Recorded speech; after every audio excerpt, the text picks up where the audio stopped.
نائب وزیر اعظم وزیر خارجہ اسحاق ڈار مدینہ منورہ میں موجود ہیں۔ اسحاق ڈار نے مسجد نبوی صلی اللہ علیہ وآلہ وسلم میں حاضری دی اور نوافل ادا کیے۔ اسحاق ڈار نے پاکستان کے امن، ترقی اور خوشحالی اور امت مسلمہ کی فلاح و بہبود کے لیے خصوصی دعائیں کیں۔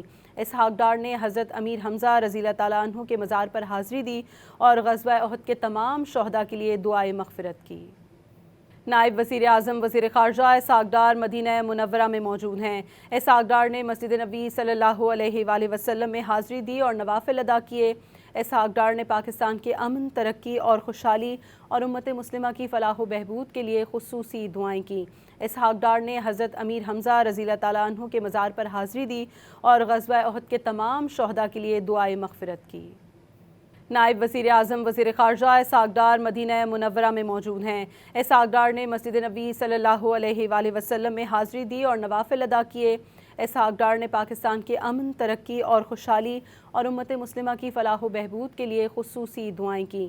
اسحاق ڈار نے حضرت امیر حمزہ رضی اللہ تعالیٰ عنہ کے مزار پر حاضری دی اور غزوہ احد کے تمام شہداء کے لیے دعائے مغفرت کی۔